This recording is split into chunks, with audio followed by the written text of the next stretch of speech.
Well, hi everybody, it's Jules with the Dancers Workout. And I'm Sara. I've got Artie here with me. And I have Bailey. Hey, we just wanted to talk to you today about some tips and ideas that we have for helping to increase the likelihood that you will actually make yourself dance every day. Yeah. Yeah, because, you know, there are different things that we have learned that kind of increase the likelihood that we'll do it. So we just wanted to share those with you. Yeah. I think in general, we figured out that they fall into three big buckets. Right. Well, the first bucket was a time management component. Mm-hmm. The second bucket was support, mm-hmm. the support that you need. And then the third is personal commitment. Mm-hmm. So I want to talk about each one of those things. Yeah. Just in terms of time management. I'll start with one thing that actually works for me. It's a little trick for me. I don't know why, but I don't like to change clothes a lot. Yeah. This is something, I Yep. don't really like it. So after I take my shower in the morning, I actually put my dance clothes on. Mm-hmm. I just go ahead and do it, no matter what time I'm gonna dance. Yeah. It might be that I'm gonna dance right away, it may be that it's 2 o'clock in the afternoon, it may be 5 or whatever. I just go ahead and put my clothes on, and if I have to put other clothes on top of it, I will. That's fine. Yeah. Great. But that way, when it's time to dance, I am ready. I don't have to waste time. I don't have to go, oh, put stuff on. You know, like I'm ready to go. So Yeah. that has helped me. That's great. Yeah. Something that's helped me is I have a designated spot in my house that's set up for me to dance. I don't have to clear anything out or anything. It's ready to go for me. So I can just go ahead and go. So you're not moving sofas and stuff. Yeah. It's ready to go. Everything's ready to go. Yeah, and I had figured out too, in addition, right along those lines, I had to have my technology already set up. Yes. So I have a computer that's designated to it. It's already set up. I've got it connected already to my TV if I'm doing a pre-recorded class. Mm-hmm. So that technology is already set. Yeah. Because I tell you, that can really take, let's say you've got 35 minutes or 45 minutes or something, and then you go and mess around with that technology and you've lost 20 minutes. Right. And you're like, Yeah. I can't even do it now. Right. So I just invest that time up front. Yeah. You even said something about blocking out time on your calendar. Yeah, that's something I do. I schedule every single class on my calendar. So I get a little reminder, and then it's time that's blocked off, so if other people have visibility to my calendar, they know that they can't be interrupting me at that time. Yeah, that's good. Well, and that's a good point about minimizing distractions. Mm-hmm. Yeah, that's another thing that we're thinking about. You know, and so much of it has to do with your personal situation, whether you have children at home, whether you're working from home and have meetings and that kind of thing, but just figuring out a way to minimize your distractions.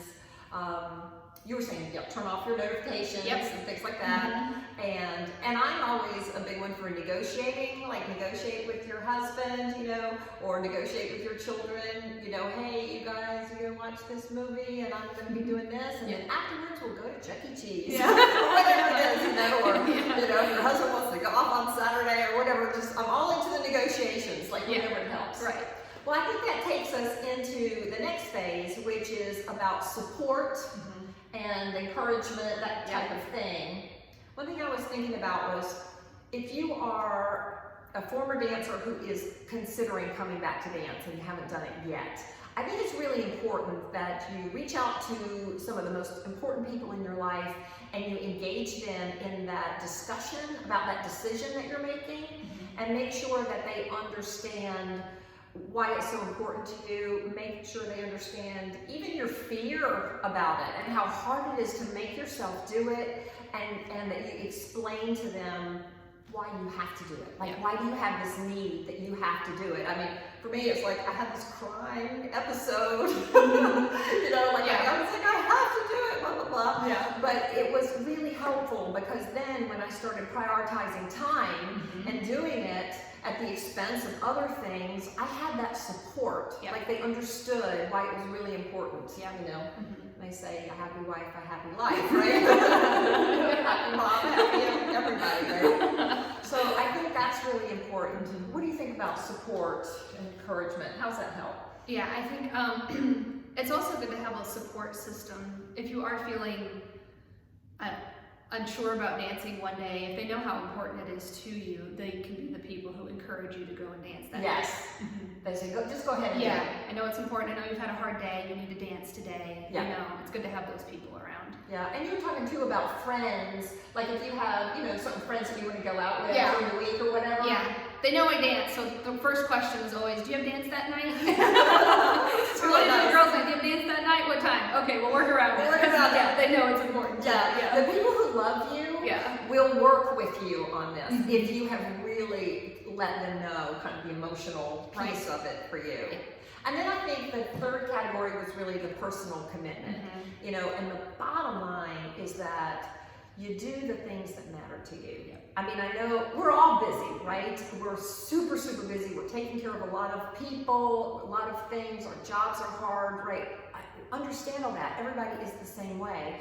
But we all end up doing the things that really matter to us, right? For me, I think what drove me was I wanted to get my body back. I mean, I was 30 pounds overweight and I couldn't stand it. I was just horribly embarrassed. For me, that was a driving force to me to get back into dance. And I didn't want to do anything, treadmills and all that boring stuff. I just didn't want to do it. I wanted to dance, and that's what just drove me, because it ate at me at night. You know, I'd fall asleep and go, oh, I didn't do it again tonight. And I was so embarrassed, and I was like, oh, I'm going to do it. So I really got this kind of determination. And dancers have so much grit and determination that if you want to do it, you will figure out how to do it. Yeah. What else about that personal commitment? We were saying, oh, and why did you do it? Well, for me, it had been 10 years since I had danced, and I always remembered how happy I was dancing. And so I was so shy at the time. I was so nervous to go into a class, but for me, it was so important to dance again. So I went to class and started dancing, and the other element to it too is it's a mental escape for me. I'm so focused on the music and the movements that I can't think about anything else that's going on in my life. I can't think about personal things, work things, none of it. I just focus on the dance. It's like therapy in a way. It really is. It's meditative, you know, so you get so many benefits, physical benefits, emotional benefits, all of this. We have tried to make it as simple as possible. Sara went 10 years without dancing. I went 15 years without dancing. My struggle to come back to it as a fat adult was really hard. I mean, it was humiliating. And that really drove me to create the Dancers Workout. And we did it for years in person only, and then we started recording the classes, and then we started making them available because we wanted to reach more former dancers than just my small circle here in North Carolina. So now we have them available, no matter where you are, they are available to you with our TDW virtual retreat. We have our pre-recorded classes, and what's so awesome about them is that you can do them at any time. 24/7, they're available to you. So in terms of that scheduling thing, just logistically trying to figure out how to build it into your life. Hey, if you've got to get up at 5:30 in the morning, do it. If you can't do it until 10:30, 11:30 at night, that's what you got to do. I mean, just do what you got to do. They're available to you. They give you such a total body workout. Really hoping that these tips have helped, because we're trying to encourage former dancers just all over the country to start dancing again, because we understand just how joyful it makes us feel, and we want to give that to you. We want you to have that. I kind of feel like dancers have such a coping mechanism to deal with this difficult world. You have the skills because you have that training. You've got this special gift where you can fight all the difficulties and challenges and things that make us nervous and worried and things like that. You have this escape that you can do with your dance training, and so we're giving you the mechanisms to do it, and we just hope that you prioritize it and that you get this joy back into your life. All right, so what I really love is to see you in class. We have lots of pre-recorded classes, as you know, and we want to see you there. We'll see you in class. Bye!